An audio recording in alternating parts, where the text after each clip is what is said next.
Hey, you want to see something absolutely disgusting? This chicken is 6 months old.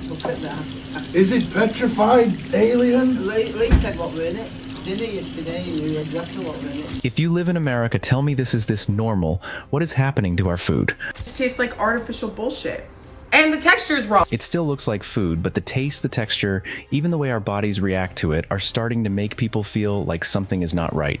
Please tell me I am not the only one noticing this. American food is slowly becoming something people feel they have to question right in their own kitchens.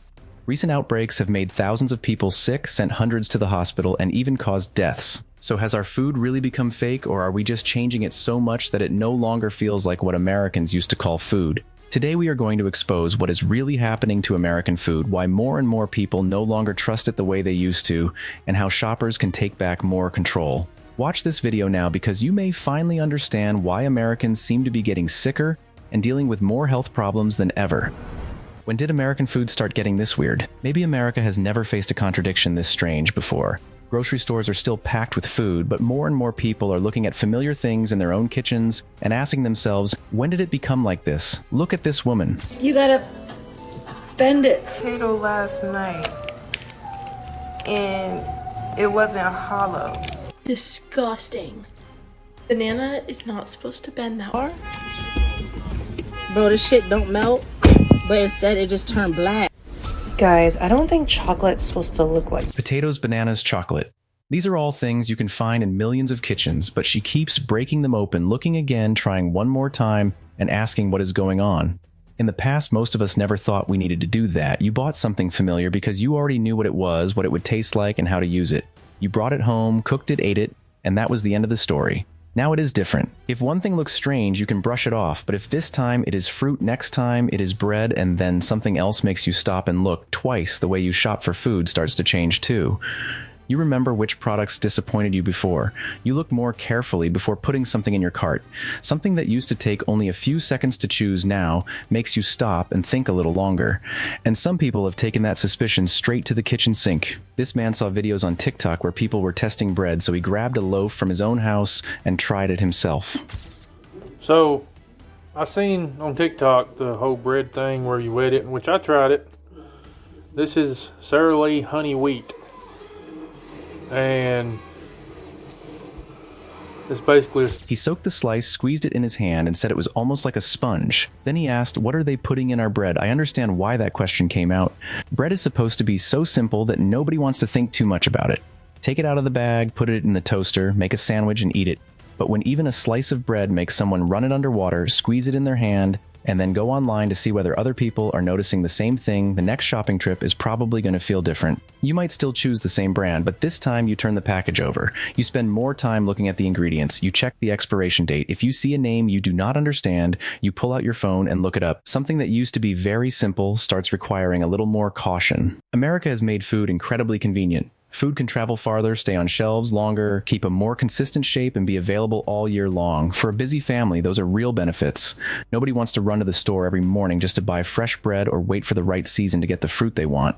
But convenience starts making people uncomfortable when they are no longer sure what they gave up to get it. What makes something last longer? Why does the texture feel different? How much has the recipe changed over the years? What gets added so it can survive shipping storage and still look good when it reaches the customer? The front of the package is still easy to understand: a familiar name, a nice picture, a few short marketing claims. But on the back there is a formula, preservatives, stabilizers, processing methods, and an entire supply chain that most shoppers never see. And maybe that is why more Americans are starting to use such a strong word, fake. Not because they think the apple is made of plastic or that bread is not really bread. They still recognize the food. It is just that the closer they look, the more questions they have to ask before they feel comfortable bringing it home to their family. America is not running out of food. The shelves are still full. The brands are still familiar. There are actually more choices than before. But a grocery store full of food does not give people the same sense of security when shoppers are becoming less and less sure about what is actually inside the package. If this were only about a few foods that seem strange, it could still just be a story about quality or about how food has changed. But then some very familiar names started showing up in a different kind of news story: lettuce, eggs, jalapeno peppers, berries. This time it was no longer just somebody standing in their kitchen asking why the food seemed strange. People got sick, some had to go to the hospital, several outbreaks started happening close together. And from this point on, the question is no longer just how has American food changed? Now the question is, what price is American health paying for it? From the dinner table to the emergency room, Americans are paying with their health. Doge in general will go down as an unmitigated disaster, particularly in the area. You heard it, a serious outbreak spreading across almost the entire country. It is terrifying. Cyclospora does not let you look at your plate and immediately know something is wrong. You cannot smell it. You cannot see it. Sometimes days go by after the meal, you are living your life like normal, and only then does your body start reacting. Now try to remember, where did you eat salad on Monday? Did you buy packaged vegetables on Tuesday? Did you eat out last weekend? You cannot remember. By the time your body starts sounding the alarm, the food may have been out of your refrigerator for days. The package may already be in the trash. And now you are going back through every meal just to answer one very simple question: what did I eat? And this was not just about one or two people. This cyclospora outbreak involved thousands of illnesses, while the source of the contamination was not always identified right away. But it gets worse. Look at this woman. I had this virus about a month ago. Didn't know it was a thing. I didn't know it existed. Had no freaking idea. And while I was going through all the symptoms, like you've seen, Do you believe it now? This had already become a serious outbreak. Imagine you, your parents, or your child going through nights like that. Your body is exhausted. You are dehydrated. You do not have the strength to do normal things. The next morning, you have to decide, do you force yourself to go to work, call out, or try to see a doctor? If you live on hourly wages, a few days at home are not just a few miserable days. That could be money you needed for the electric bill, groceries, or gas. If you are taking care of young children or aging parents when you get sick, the whole family's schedule gets thrown off too. And the worst part is, after all of that, you still may not know exactly which food made you sick. If you do not know what made you sick, what are you supposed to avoid next time? Vegetables, eggs, fruit, frozen food. Regular people do not have laboratories in their kitchens. You cannot look at an egg and know whether it has salmonella. You cannot pick up a bag of vegetables and see a parasite. You only have one very familiar choice trust that the food being sold to you is safe enough to bring home. But then the warnings did not stop with cyclospora. Sometimes it was eggs, sometimes vegetables, other times it was fruit or frozen food. And I want you to think about that exact moment. A recall alert pops up on your phone. You open the refrigerator, you pull out the food you just bought, you turn the package around looking for the lot number, then call out to everyone in the house, has anyone eaten this yet? If not, you feel relieved, but what if they already did? From that point on, food is no longer just about whether it tastes good or bad, or whether it is cheap or expensive. It starts touching a much more basic question: am I safe eating this?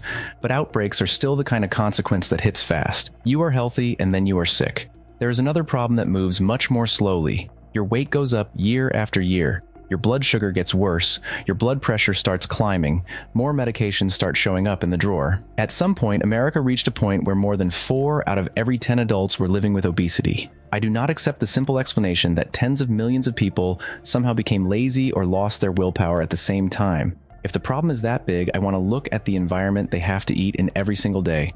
What is cheapest? What is most convenient? What is available on every corner? What works best for someone who only has a few minutes between 2 work shifts? Obesity is not caused by one food, and cyclospora has nothing to do with obesity. These are two different problems, but both force Americans to look again at how food is affecting their bodies. Some consequences show up after just a few days, while others build up over many years. Obesity is also linked to a higher risk of type 2 diabetes, heart disease, and many other serious health problems, including certain types of cancer. And at this point, shoppers start looking toward the FDA and the food companies. Because before a family has to open the refrigerator and check lot numbers themselves, they want to know what the people responsible did to prevent the risk in the first place. By the time the FDA finds the problem, the food may have already gone too far. At this point, to be fair, it is not like the FDA and food companies do nothing. When a risk is discovered, the product is investigated, shipments are traced, warnings go out, and affected products are pulled from store shelves. Those are things that need to happen, and in many cases, they help keep more people from getting sick. At first glance, that might seem like proof that the system is still working, but then you hear this. Just an astonishingly large outbreak. An outbreak that becomes big enough to be called record-setting means that before anyone could even give it that name, the problem had already traveled through a lot of places. And shoppers never see that journey. You just see a bag of vegetables sitting on the shelf. It is still green, the package still looks clean, the expiration date is still good. Nothing tells you that somewhere along the way before that food reached you, something in the process may have gone wrong. Then there is the water supply.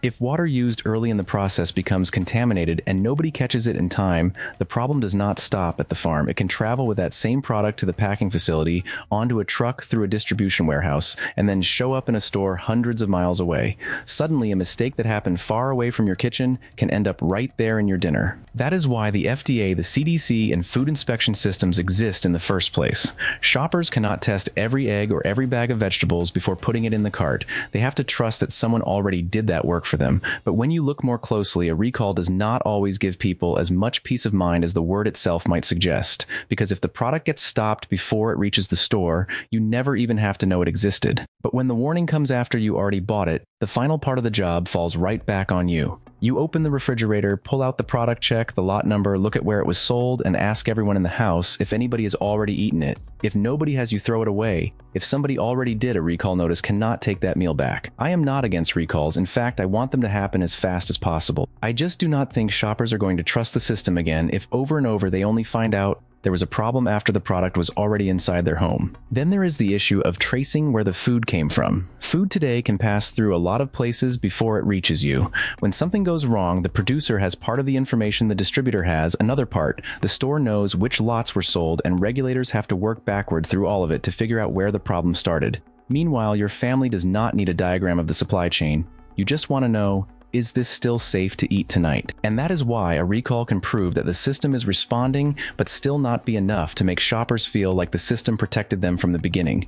Americans are not asking for a world where bacteria or mistakes never happen. They just do not want to be the last people to find out that something went wrong. But the more I look at how one bag of vegetables can travel from a farm to thousands of kitchens before being pulled back, the more I realize the problem is not just how fast the recall happens. Because if American food has to travel farther, sit longer, and survive an enormous distribution system, then the way that food is made has already changed too. From bread to sauce, why can American food stay the same for so long? I believe a factory has to make a consistent product, but I do not believe we can expect food to travel farther, sit longer, look more uniform across millions of packages, and then pretend nothing about the food has to change to make that possible. To be fair, consistency has a reason behind it. You buy a familiar brand because you want it to be pretty close to what you got last time. Nobody wants to open a jar of sauce today and find it thick, then get a runny one next week, and then have the flavor completely change the month after that. For a company selling to millions of people, something that might be acceptable in a home kitchen becomes a much bigger problem in a factory. Look at how this factory makes applesauce. We start with make sure we have quality apples. We use a blend of hard and soft apples. They start by selecting good quality apples and blending different varieties for their product. That does not sound scary at all. If I were running a factory, I would probably want to do the same thing.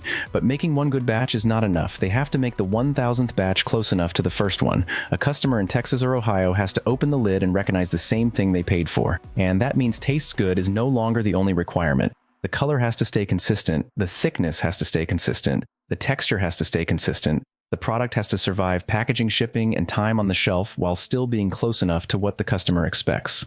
I understand why companies need that, but understanding it does not mean pretending that kind of stability just happens naturally. A loaf of bread made in a kitchen can slowly dry out. Sauce can separate. Fruit has seasons. Food naturally changes over time. The retail system, on the other hand, needs it to change as little as possible.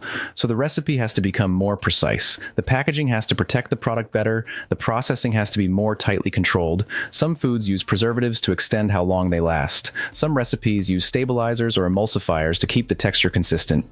I do not see an unfamiliar name on a label and immediately start yelling that it is toxic. That is too easy. But I also do not accept the idea that because every technology has a reasonable purpose, shoppers have no reason to feel like food is becoming more and more different. Because look at what the whole system rewards. Traveling farther is better, lasting longer is better, changing less is better, less waste is better. The more alike 1 million packages are, the better. If all of those standards keep getting pushed higher, then of course the final product is no longer being optimized just for your mouth. It also has to satisfy warehouses, trucks, delivery schedules, and time. This is where I think the two sides start speaking different languages. A manufacturer looks at a loaf of bread and sees better shelf life. A shopper looks at it and asks why it stays soft for so long. The manufacturer sees consistency. The shopper remembers bread that used to dry out, get hard, or grow mold in a way that felt familiar. One side sees a product working exactly the way it was designed to. The other side is thinking, why does my food need to be designed this much? I am not against convenience. I do not want to run to the store every morning. I also do not want busy families to feel like they have to cook everything from scratch just to be considered someone who is eating right. I just do not like how the benefits of convenience get advertised loudly, while shoppers have to turn the package around and find the trade-offs for themselves. You are sold the promise that this product is more convenient, lasts longer, and is always available, but hardly anyone says clearly that in order to make all of that possible, the food has to be made differently. And then Americans start traveling overseas. They eat bread in Europe, fruit in Asia, and see ingredient labels that look different from what they are used to seeing back home. If all of these changes are simply the unavoidable price of modern food, why do other places choose to pay a different price? Comparisons with Europe and Asia are making Americans question what they once thought was normal. There is one way of looking at this that can feel pretty discouraging. Maybe modern food comes with the same trade-offs everywhere. If you want convenience, longer shelf life, and food available all year, then of course you have to accept more processing and more complicated formulas. But after spending some time outside the United States, a lot of people come back telling a different story. They eat bread in Europe and say it does not taste like what they are used to back home. They travel to Japan, South Korea, or Taiwan and say the fruit has a stronger smell, packaged foods are less sweet, and some even say their bodies feel better after eating there for a few weeks. I am not going to take those experiences and declare that food in Asia or Europe is healthier. A trip changes too many things at the same time. You walk more, eat different portions, sleep differently, and even your mood changes. One person's experience cannot replace medical evidence, but there is one detail worth paying attention to. A lot of people do not realize just how used to American food they have become until they have something else to compare it with. You live in America for 20 years, and if bread tastes a certain way, then that is simply what bread tastes like. If a sauce is that sweet, you assume that is just how sauce is supposed to be. No matter how long the ingredient list is, you probably do not stop to think much about it. Then you eat the same kind of product somewhere else. When you get home, you start turning the package around and reading the back. That is when the conversation turns to additives GRAS in the United States and the way the European Union regulates food under rules that are not exactly the same. It is not true that everything allowed in America is banned in Europe, and if an ingredient is regulated more strictly in Europe, that does not automatically mean the American version is dangerous. But one thing is clear, different markets can set different limits for the same industry. If a company can adjust its formula when selling the same product in another market, then the version Americans are eating is not the only version that can exist. It is a choice shaped by regulations, costs, consumer preferences, and what shoppers are willing to accept. To be fair, Europe and Asia are not food paradises either. They still have recalls, outbreaks, and processed foods. Organic food is not automatically safer. Buying local is not a free pass from every possible risk either. I do not need to prove that they are perfect. I just need to see that they do things differently. Because once you see that the same food can be made another way, it becomes very hard to go back and keep saying that is just how it has to be in America. If other places can choose different standards, Americans have every right to ask why they're getting the version they have now. And when the answer is not convincing enough, more people start changing how they shop, how they eat, and where they place their trust. Pulling back and changing habits is how people are trying to take back control. After everything we have seen, it is easy to look at American food and conclude that consumers only have one option left: avoid as much as possible. But if the problem were just one loaf of bread, one brand, or one store, things would be much simpler. Do not like this product, choose something else. Do not trust that company, buy another brand. Done. There is just one problem. When you switch brands and still run into the same kind of confusing ingredients, switch stores and still have to check recalls, switch products and still have no idea where they traveled before reaching you, you start to realize you are not just trying to avoid one food. You are trying to reduce how often you have to trust your health to things you can barely verify for yourself. And that is when behavior starts to change. Some people cook at home more often. Some cut back on processed foods. Some people who never used to look at the back of a package now check the ingredients where it was made and the expiration date. Others switch brands, change stores, buy local, or grow a few things themselves if they can. All of those choices have one thing in common: shoppers want to shorten the distance between themselves and the food they eat. If I cook it myself, I know what I just put into the pot. If a company clearly tells me where the ingredients come from, I know what I'm paying for. If a store handles recalls quickly and openly, I have a reason to keep going back. And money starts becoming a very clear way to respond. If a brand disappoints you enough times, you can stop buying it. A more transparent company can get that money instead. That is real choice. But I do not agree with turning that choice into another way of pushing responsibility onto ordinary people. Not everyone has a backyard where they can grow vegetables. Not everyone can afford organic food. Someone who works all day, raises children, and takes care of aging parents cannot spend extra hours investigating every product before making dinner. If eating safely requires you to have more money, more time, and an expert-level understanding of the food system, then we have put the standard in the wrong place. People can read labels more carefully, check recalls, cook more when they can, and choose places that are more transparent. But they cannot test for salmonella in their own kitchens. They cannot inspect the water supply on a farm. They cannot trace a supply chain across multiple states. I want Americans to take back more control. I do not want that control to mean they have to do the job of the entire system themselves. In the end, what they are trying to get back is not just more real food. They want to know what they are eating, where it came from, why it was made that way, and if something goes wrong, who will be responsible. To me, that is not asking too much. That is the minimum anyone should know about something they put into their body every single day. Food today is more abundant than ever, and that makes it even easier to forget that many of the choices sitting on store shelves are not made the same way. So I think we need clearer choices, more transparent brands, and a system that lets shoppers know what they are paying for, instead of forcing them to guess. What worries me is that if Americans keep getting used to reading more carefully, checking more things, and questioning more just to buy an ordinary meal, that feeling of uncertainty could slowly become the new normal. So what do you think? Will you keep buying and eating the way you always have? Or is it time to change how you choose your food? Tell me what you think in the comments. And do not forget to subscribe if you want to keep exploring with me the changes quietly reshaping everyday life in America.